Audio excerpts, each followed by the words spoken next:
Welcome to Cyber Inspiration Podcast. My name is Evgeny. I have been around cybersecurity for the last 20 years and I have a lot of experience working with a variety of cybersecurity vendors. My main work is vendor consulting and cybersecurity advisory for companies. As part of my passion in technology and cyber, I've been intrigued to learn how a company starts. I started the podcast to understand the thinking process and what motivated people to start their own company. This podcast is affiliated with Security Architecture Podcast. We have Joshua today from PhishFirewall to talk about his product and his company. Joshua, can you please tell me about yourself and the company? I'm Joshua Crumbaugh. I came from an ethical hacking background, which inspired me to build a security awareness training platform that would actually keep people like me out. So I developed PhishFirewall, and PhishFirewall is an AI-driven security awareness training platform, as well as phishing simulation platform. Great. So my background is also in firewalls. I started my cybersecurity career in Checkpoint as a QA analyst. So firewalls is dear to my heart. So great for you to do this. And I think the name is quite cool as well, because people will probably be intrigued. Oh, what does it do? Is it actually a firewall? What it is? So I think always when people get intrigued, it's good. Now, you guys been around for before the pandemic, I believe so. So right before the pandemic. And you mentioned that you got the inspiration to stop people like you. Can you go deeper? What happened? Like why? Why you're not satisfied in your current work? Or something happened with the customers that triggered you to actually create such product? Yeah, so a lot of my career was spent in social engineering. And so I was able to do things like talk my way into bank vaults or casino money cages, Fortune 500 data centers. And during that time, there was one particular incident that really stood out over the rest. It was a major financial institution where I was able to tailgate in off of the exact same person 4 years in a row.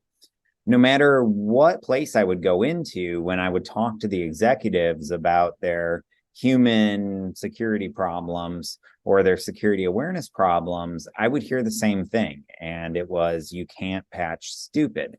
That to me really felt like a challenge, if you will. I don't like any absolutes as is. And I really didn't feel like it was the fault of the people that I was tricking. 9 times out of 10, they didn't have adequate training. And I felt like we could do better as organizations to properly train and properly prepare our employees for these cyber threats that we know they're going to face. That's a little bit about why I got into it and what motivated me to really challenge the status quo and create something new.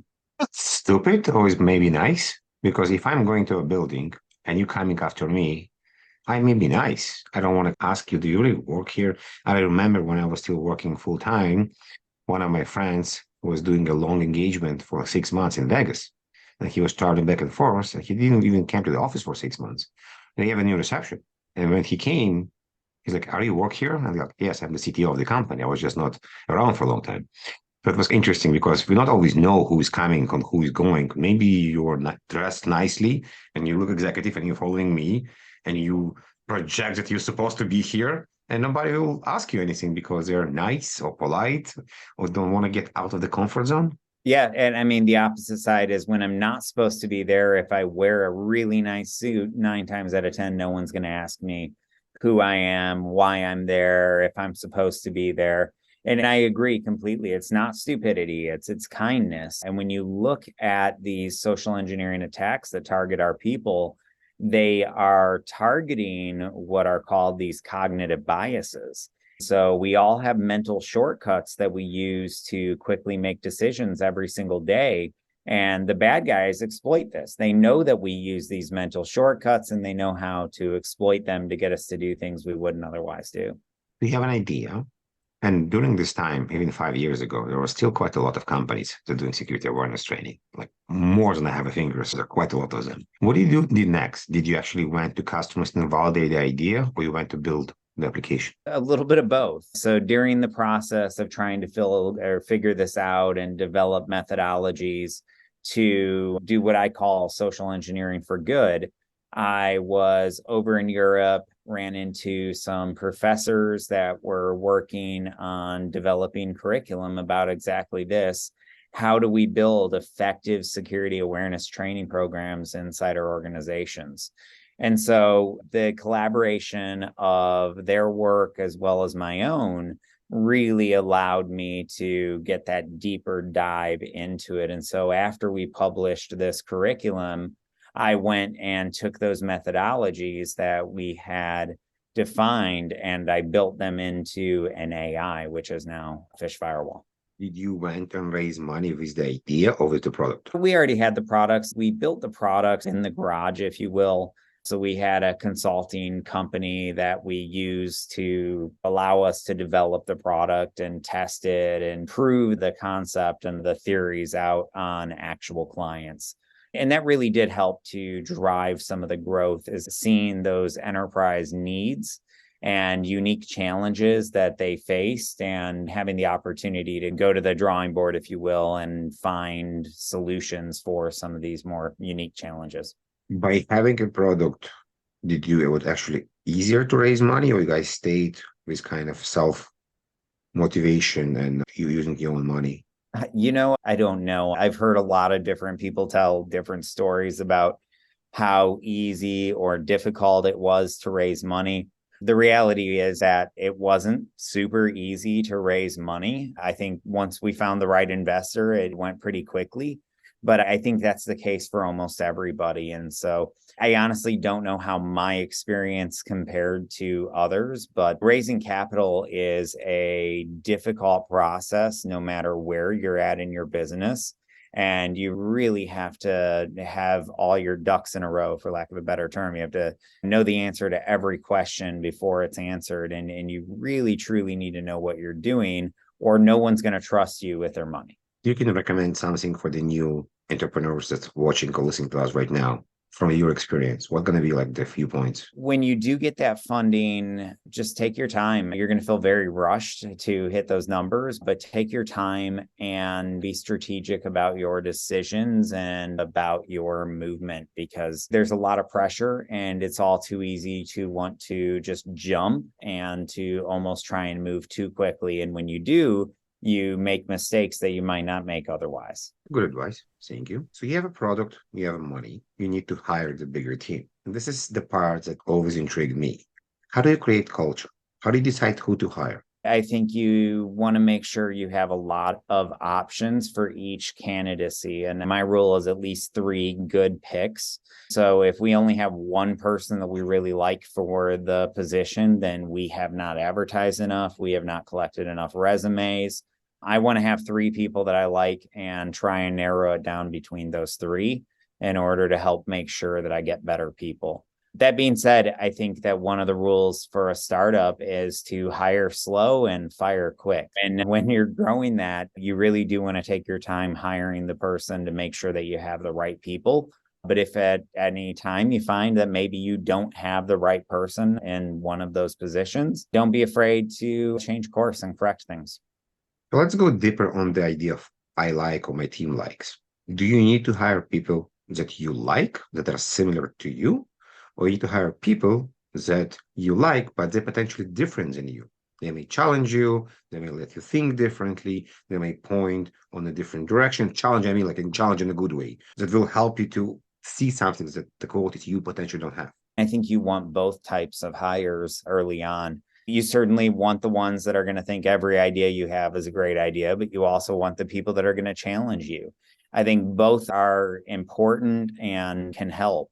The person that's going to like every idea doesn't stop and slow things down. And so you can keep things moving very quickly. But on the flip side of that is the person that will challenge you makes you really defend your position and have really strong arguments. And so they do bring a lot. And so I think both are important early on. And you don't want a team that's entirely, the people that'll challenge you, because you're not going to get anything done. It's going to be too much discussion. But the flip side is you don't want a team that's entirely yes men, because you're not going to get any of that critical discussion that leads to better, stronger ideas. Let's talk more about the idea of not getting anything done, especially during the pandemic when everybody is remote and you guys started the company and pandemic came as well.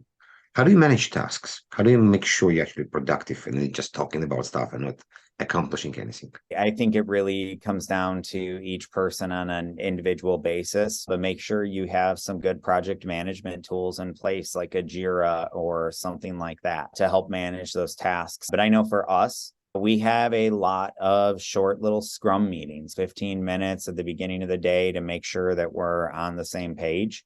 We try to keep them very short. Sometimes they're only 5 minutes, but it's important to have those team syncs on a fairly regular basis. Is there an idea of perfect meeting from time perspective, from your perspective?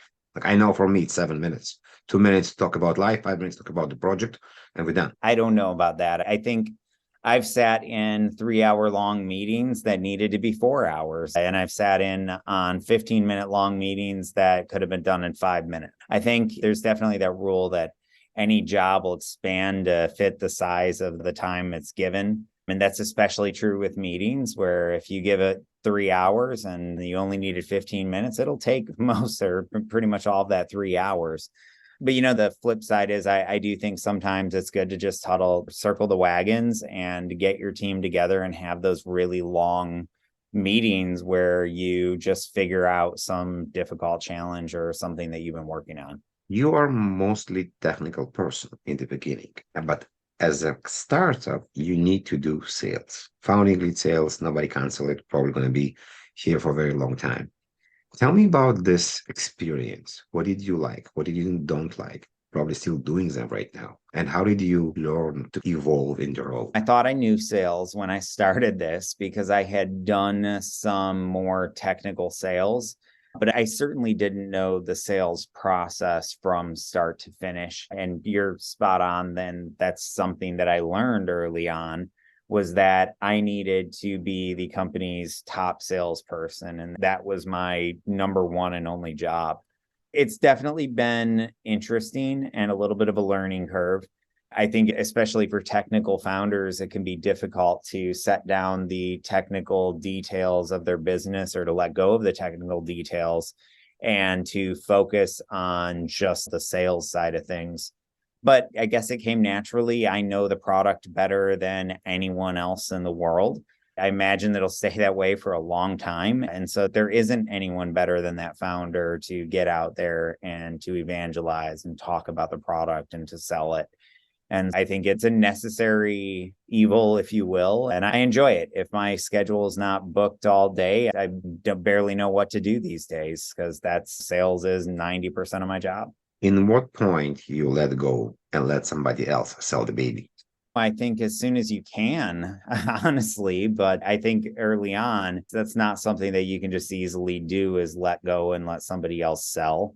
There is a large learning curve with any new startup around figuring out what are our key differentiators, how are we going to sell this product, what resonates with buyers, who are our buyers, all of these questions that the founder needs to know first and foremost.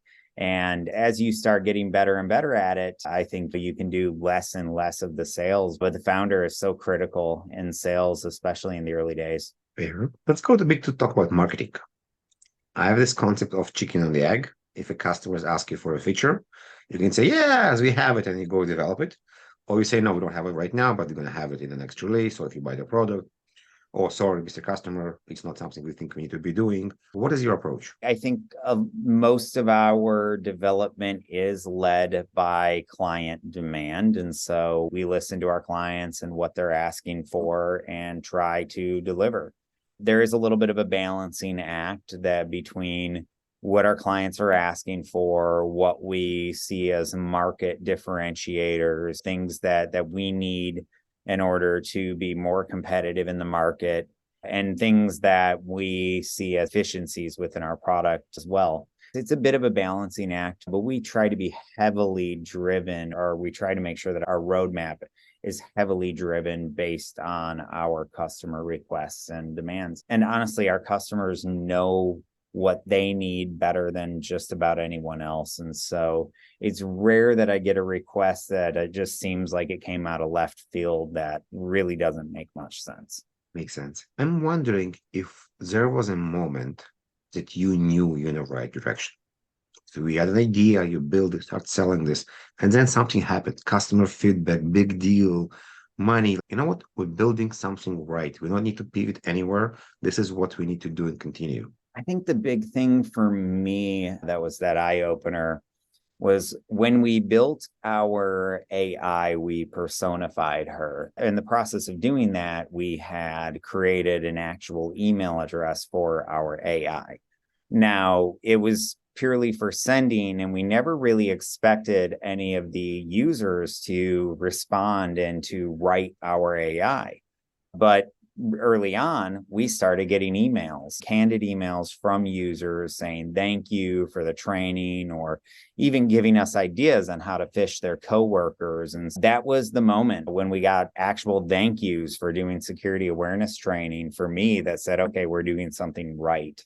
And it's because you've never heard of anyone saying thank you for security awareness training. So when we started getting these thank yous in a fairly high frequency, that just told me we were doing something right. Isn't this funny and a bit sad that people always complain about stuff, but they almost never take a moment to actually say something nice? It's true. You rarely get the congratulations or the thank yous, but you're right. I guess that's just a natural part of humans. I heard somebody say something, I forget who it was, but they said humans have this great ability for imagination, but most people only ever use it to imagine negative things. They imagine the worst thing that could happen, but they don't imagine the best thing that could happen. Yes. And it's interesting that the majority of the people, when they're not doing something, they don't understand it's needed. I remember when I started to working as a waiter back in college, and I basically work on tips. My parents didn't know they're supposed to tip until they saw me coming home exhausted.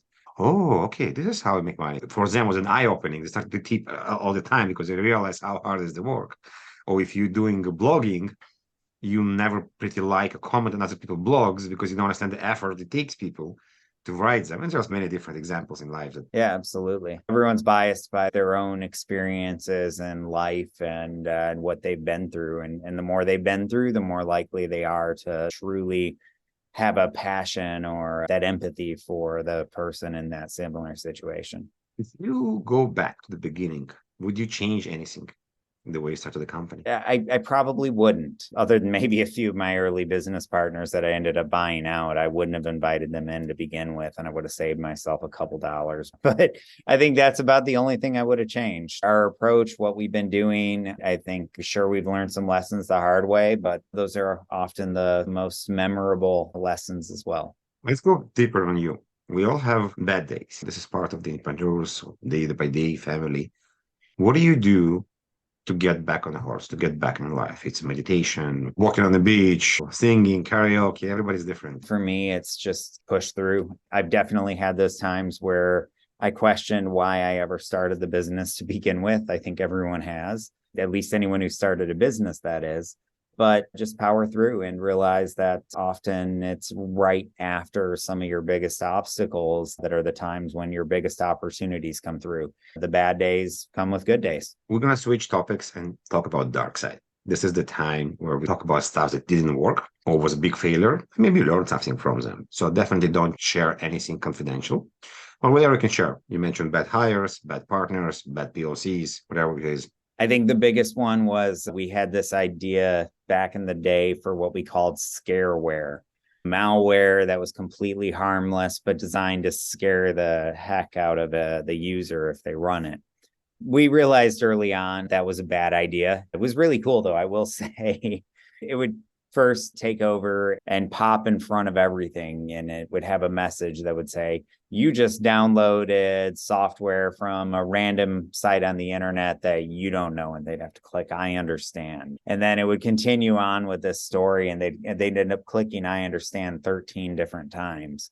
And if they run it again, then the second time they run it, it just looks like it's destroying and deleting their entire computer. Oh, so yeah, no, it was this fun software we never did anything with because we realized early on that the old adage, you catch more flies with honey than with vinegar, is very true. And that while people tend to be heavy with the stick inside of security awareness, that it was carrots that were going to solve this problem, not sticks that were going to solve it. And so we changed our approach for sure. But no, back in the early days, we had scareware and we were pretty proud of it. So Maybe it's a good idea to bring it during Halloween time. You're gonna have a Halloween theme, a bit of yeah, fun for exactly. people. Yeah. Hel- You clicked, you idiot. So we usually don't go here about technical a lot, but I want to touch something that's not technical. I think it's more people skills in these keys. For security awareness, as you mentioned, is not very sexy. I'm surprised that people say thank you. It's like a necessary evil we need to do, almost like we're doing the fire alarm testing every month, whatever it is. But there's a couple of things that are very important, and I mentioned executives. What do you think working for executives and not working for executives? Like I have my own views on this, that they need more personal touch, but I want to hear from you that have been doing for a number of years, the best practices to actually help executives to understand what's happening. So I think it starts with tailored training. Executives need to understand cybersecurity from a risk management perspective, not from the typical perspective that they get it.